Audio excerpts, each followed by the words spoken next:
Hey, everybody, welcome to Top of the Stack, Chester Elton's book club, monthly book club. And I'm really excited to talk to you about two books um, this month. It's interesting. If you're like me, you've got a bunch of books next to your bed or on your desk, and it's a stack, right? And you have to make the decision, which book am I going to put at the top of the stack? Hence the name Top of the Stack. Well, I hope there'll be a couple here that will pique your interest and encourage you to put it at the top of the stack. Now, what I'm going to start doing in each month when we do this is I'm going to give you a business book because that's the world I live in, and we're streaming this on LinkedIn for the most part. So that's probably the world you live in, right? What are some business books? How can I feed my brain, make myself a better leader, better business person? And the second book is one that I just find really interesting. Okay, so the first book is a business book, New York Times bestseller. One of my favorite authors, Clayton Christensen. You probably know him from the book, The Innovator's Dilemma. Wonderful consultant, taught at the Harvard School of Business. Unfortunately, got cancer and passed away some years ago. Well, the book that I want to share with you is a book I literally think should be, I want to say on everybody's bookshelf, but then that means you might not read it, on everybody's desk. And it's called How to Measure Your Life. Now, or How Will You Measure Your Life? Clayton Christensen, co-authors James Allworth and Karen Dillon.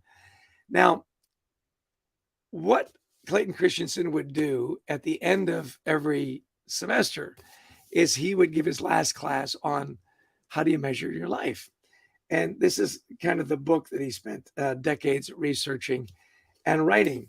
And what he does is he asks really great questions. He puts together a theory that will hopefully predict, the outcomes.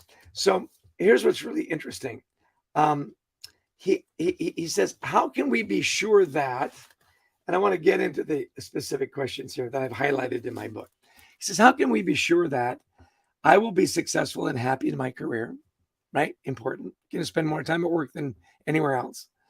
My relationships with my spouse, my children, and my extended family and close friends become an enduring source of happiness. And then lastly, how can I be sure that I will live a life of integrity and stay out of jail? Now, that last part may seem a little dramatic.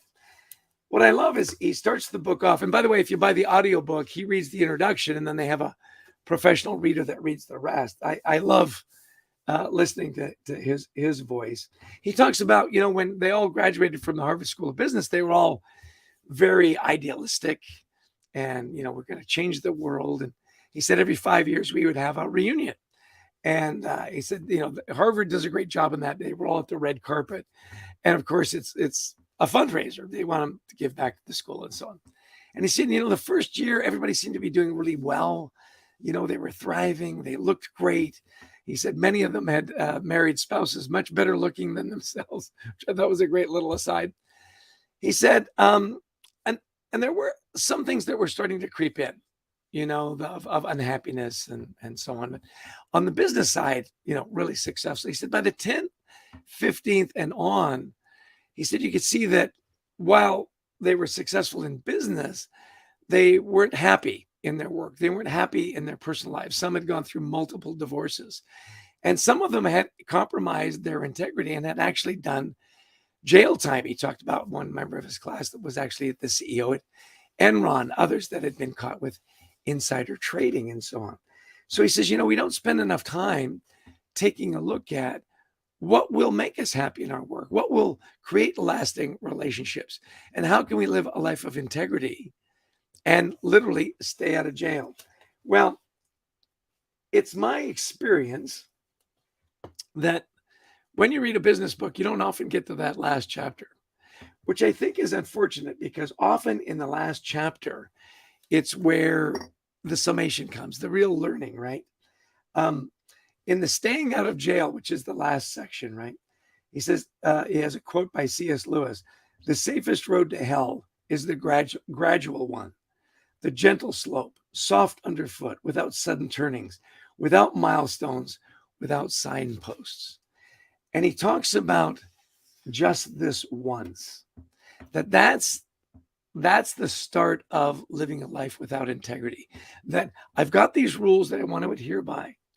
I'll make an exception just this once, right? And then, of course, when you do it once, it's easier to do it again and again and again.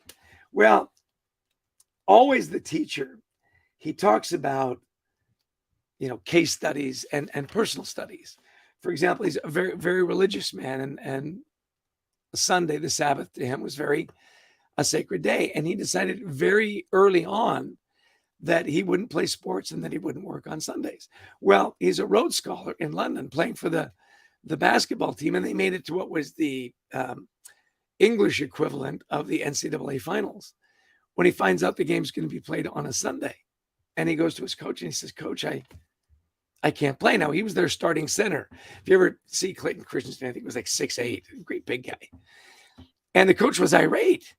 And he said, "Well, you understand, this is my faith. This is my belief." And he goes, "Go pray about it. I'm sure God will give you an exception." We said, and I did. And I prayed and I meditated about it. And I said, I can't live my laws 98% of the time. It has to be 100% of the time. And he said, I didn't play. Now, he says, turns out they won without me, which is, I think, a great ending to the story. But he says, it's easier to live a life at 100% than at 98%. You can't just apply the rules some of the time. It just doesn't work. Anyway, it's a delightful book. The audio, it's not a long book. You can read it fairly quickly. The audio book is 5.5 hours, which is not long for an audio book. And I know a lot of you put it at 125 or 1.5. I've got a friend who runs it at 2. Sounds like chipmunks in your ear. But at any rate, it really is a book that makes you think. I have the habit of buying the physical book so I can mark it up, and the audio books when I go for walks or I'm on a long drive, I can listen to it as well. So, business recommendation: How Will You Measure Your Life? Clayton Christensen. It's a book I'm going to give to my 4 adult children. It really makes you think about what's really important, what really makes you tick, so that when your legacy is written, you can be proud of it. Okay, on to just an interesting book.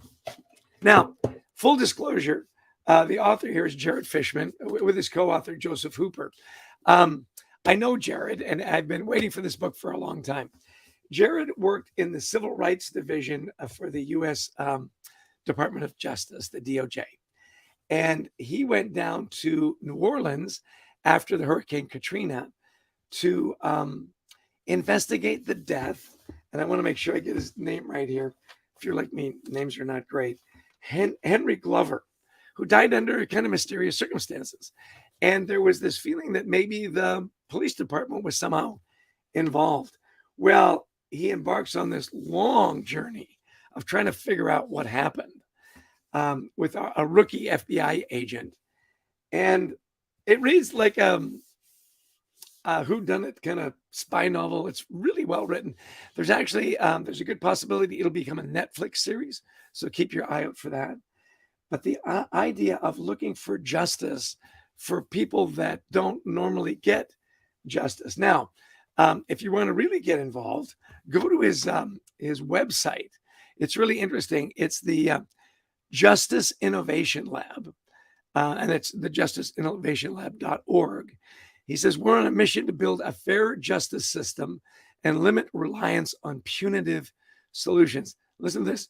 10.6 million people cycle through America's jails each year, and about $50 billion is spent per year in incarceration.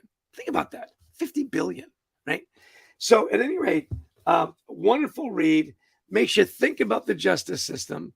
How much do we rely on punitive work rather than, really rehabilitating people and giving, fair and even justice to everyone? The title is Fire on the Levee, The Murder of Henry Glover, and the Search for Justice After Hurricane Katrina. So the must-have for your business life and your life. And then if you're really interested in the justice system and the penal code, Jared Fishman's Fire on the Levee. Highly recommend it. Go to his website and keep an eye out for his Netflix series. Well, those are the two books. I'm sticking to them. This I know will change your life. This will inform your life. And I hope they make it to the top of the stack. And I would be remiss if, and my publisher would be angry if I didn't also recommend my latest two books, Anxiety at Work and Leading with Gratitude. Well, thanks so much. Thanks for the 10.5 minutes that we spent together. I hope you'll continue to read, feed your brain, feed your soul. There's nothing better than a good book. And I hope that that really good book is at the top of your stack. Take care. I'll see you next month. Cheers.